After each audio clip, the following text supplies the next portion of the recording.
नमस्कार मित्रांनो, जे विद्यार्थी 10वी मध्ये उत्तीर्ण झाले आहेत त्यांच्यासाठी महाराष्ट्र शासनाकडून टॅबलेट देण्यात येत आहे. हो मित्रांनो, त्यांच्यासाठी मोफत टॅबलेट देण्यात येत आहे. टॅबलेटचा फॉर्म कसा भरायचा आहे, नेमकं काय प्रोसेस राहणार आहे, काय पात्रता राहणार आहे, सर्व काही माहिती आपण या व्हिडिओमध्ये जाणून घेणार आहोत. मित्रांनो, मी चंद्रकांत पाटील तुम्हाला नवनवीन सरकारी योजनेबद्दल माहिती देत राहतो.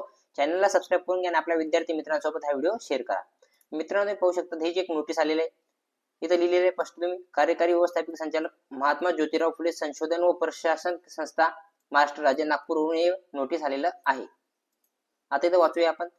JEE नीट MHT CET 2025-27 परीक्षा पूर्व ऑनलाईन प्रशिक्षणाकरिता योजने तपशील. महाराष्ट्र राज्यातील इतर मागासवर्ग, भटका जाती, विमुक्त जमाती तसेच विशेष मागास प्रवर्गातील विद्यार्थ्यांना महाज्योती मार्फत JEE नीट MHT CET बॅच 2027 च्या पूर्वतयारीसाठी मोफत ऑनलाईन पद्धतीने प्रशिक्षण देण्यात येत आहे. त्याकरिता इच्छुक विद्यार्थ्यांकडून ऑनलाईन पद्धतीने अर्ज मागविण्यात येत आहे. सदर योजनेअंतर्गत महाज्योती तर्फे विद्यार्थ्यांना ऑनलाईन प्रशिक्षणासाठी मोफत टॅब व 6 GB डाटा इंटरनेट देण्यात येणार आहे. मित्रांनो, दररोज 6 GB डाटा सुद्धा इंटरनेट तुम्हाला देण्यात येत आहे प्रशिक्षणासाठी. खाली आता नेमकं पात्रता काय असणार आहे, पात्रता पाहूया आपण. योजनेची पात्रता: विद्यार्थी महाराष्ट्रातील रहिवासी असावा. विद्यार्थी इतर महासवर्गीय, निमुक्त जाती, भटक्या जमाती, इतर विशेष मागास प्रवर्गातील असावा. सन 2025 मध्ये 10वी ची परीक्षा उत्तीर्ण झालेला असावा. विद्यार्थी व हा विज्ञान शाखेत प्रवेश घेतलेला असावा. मित्रांनो, तुम्हाला 11वीत विज्ञान सायन्स मध्ये प्रवेश घ्यायचा आहे तर तुम्हाला हे टॅबलेटचा मिळणार आहे. विद्यार्थ्यांची निवड ही त्यांच्या इयत्ता 10वीच्या प्रशिक्षण प्राप्त टक्केवर होणार आहे. तुम्हाला जे टक्के मिळाले त्याच्यावरती तुम्हाला निवड होणार आहे या टॅबलेट देण्यासाठी. आता नेमका अर्जासाठी डॉक्युमेंट काय काय लागणार आहे, आवश्यक डॉक्युमेंट वाचून घेऊया आपण.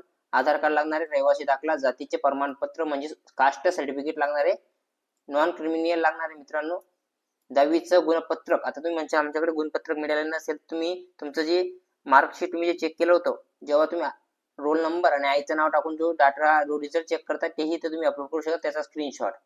इयत्ता 11वी विज्ञान शाखेतील प्रवेश घेतलेला दाखला किंवा बोनाफाईड सर्टिफिकेट किंवा पावती पाहिजे. तुम्ही विज्ञान मध्ये प्रवेश घेतलेला आहे, 11वीच्या कॉलेजला तुम्ही प्रवेश घेतलेला आहे, त्याची एक पावती मिळाली असेल, ती पावती इथे लागणार आहे. तुम्ही दिव्यांग जर असाल, तुम्ही अपंग असाल तर त्याचा एक दाखला, आणि अनाथ असाल तर त्याचा दाखला, नसाल तर काही गरज नाहीये. खाली पाहूया कुठला इथं आपण तुम्ही करू शकता. इथं पहा, OBC, VJA, NTB, NTC, NTD, SBC आणि पुढे कोणाला किती किती टक्केवारी आरक्षणात देण्यात आलेली इथं डिटेल आहे. खाली पाहूया मित्रांनो, हा जो अर्ज आहे हा ऑनलाईन पद्धतीने करायचा. याची लिंक मी डिस्क्रिप्शन मध्ये दिलेली आहे, तुम्ही तिथून डायरेक्ट या अर्जाच्या वेबसाईट वरती येऊ शकता. चला आपण पाहूया आता अर्ज कसा करायचा आहे. मित्रांनो, महत्वाची सूचना ही बी जाणून घेऊया आपण. अटी व शर्ती काय आहेत. अर्ज करण्यासाठी अंतिम दिनांक 31/5/2025 पर्यंत दिनांक आहे आणि हा अर्ज कुठल्याही पोस्टाने ईमेलने स्वीकारला जाणार नाही. हा अर्ज फक्त तुम्हाला ऑनलाईन पद्धतीने स्वीकारला जाईल. अर्ज करताना कुठलेही जर तुम्हाला प्रॉब्लेम येत असेल तर या नंबरवरती तुम्ही माहिती देऊ शकतात.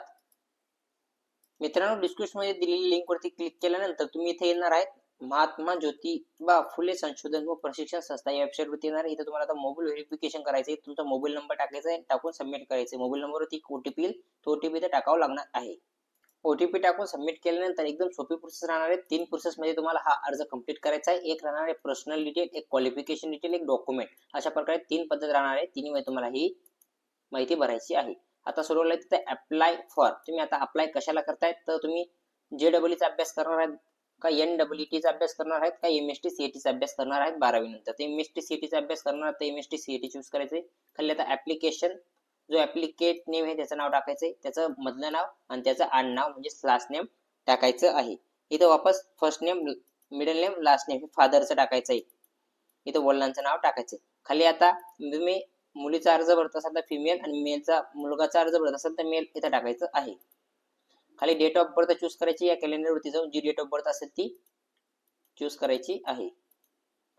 चूज केल्यानंतर आता खाली दिलेलं आहे यू आर अर्फ, म्हणजे तुम्ही इथं जे आहे ते तुम्ही अपंग आहात का, अपंग पर्सनल डिसेबिलिटी अपंग असाल तर यस करा आणि कुठल्या प्रकारचा अपंग आहे ते लिहा. अपंग नसाल तर नो करा. तुम्ही जर अनाथ असाल तर यस करा, नसाल तर नो करा. आणि जर अनाथ असाल तर संस्थाबाह्य आहेत का संस्थात्मक आहेत ते इथं क्लिक करा. खाली स्क्रोल डाऊन करा. स्क्रोल डाऊन केलं की तुम्हाला कॅटेगरी OBC आहे, VJ, NTBC, CBC कोणती आहे ती चूज करा. आता OBC चूज केल्यानंतर तुमचं कास्ट इथून चूज करायचं आहे. आता इथं पाहू शकता तुम्ही कुंभी आहे, कुंभार आहे, धोबी आहे, सर्व काही इथं दिलेलं आहे. आता इथं तुम्ही इथं तुमचा नाव सुद्धा टाकून तुम्ही इथं सर्च करू शकतात.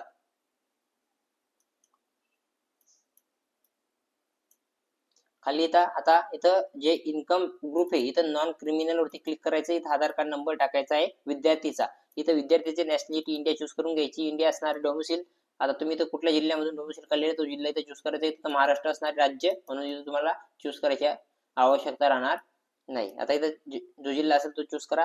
जर तुम्ही रुरल मध्ये राहत असाल म्हणजे सिटीमध्ये राहत असाल तर रुरल चूज करा, आणि गावामध्ये राहत असाल तर रुरल चूज करा, आणि सिटीमध्ये राहत असाल तर अर्बन चूज करा. आता इथं ऍड्रेस टाकायचा तुमचा इथं डिस्ट्रिक्ट, तुमचा तहसील कुठे आहे तहसील, आता तुमच्या गावाचं नाव, तुमच्या घराचा नंबर, इथं वापस तुमचं रोड नेम, एखादी रोड जवळ आहे का, आणि इथे पिनकोड, तुमचा जो पिनकोड असेल तो. परमनंट ऍड्रेस सेम असेल तो सेम एज परमनंट ऍड्रेस या टॅबवरती क्लिक करा. नसेल तर इथे तुम्ही ऍड्रेस भरू शकतात. इथं तुम्हाला एक अल्टरनेट मोबाईल नंबर द्यायचा आहे. तुमचा नंबर असेल तर द्या, नाही तर गरज नाही. इथं तुम्ही तुमचा ईमेल आयडी देऊन सेव्ह अँड नेक्स्ट या टॅबवरती क्लिक करायचं आहे. सेव्ह अँड नेक्स्ट टॅबवरती क्लिक केल्यानंतर तुम्हाला आता क्वालिफिकेशन डिटेल इथं द्यायची आहे. क्वालिफिकेशन डिटेल तुमच्या शाळेचं नाव टाकायचं आहे. तुमचं place name and place of school म्हणजे तुमचं शाळेचं नाव टाकायचं आहे. कसं टाकायचं मी सांगून देतो तुम्हाला. आता तुमचं शाळेचं नाव समजा एबीसी स्कूल. आता इथे एक डॅश मारायची अशा प्रकारे, आणि तुमचा जे पत्ता असेल तो पत्ता इथं टाकायचा आहे. खाली आता बोर्ड, महाराष्ट्र बोर्ड असेल सर्वांचं महाराष्ट्र बोर्ड सिलेक्ट करायचंय. Passing year 2025. टोटल मार्क्स किती आहेत, टोटल 500 मार्क्स आहेत. 600 मार्क्स आहेत. 600 पैकी तुम्हाला किती मिळाले ते इथे टाकायचे आहेत. त्या टाकल्यानंतर तुम्हाला ऑटोमॅटिकली खाली तुमची टक्केवारी येऊन जाईल.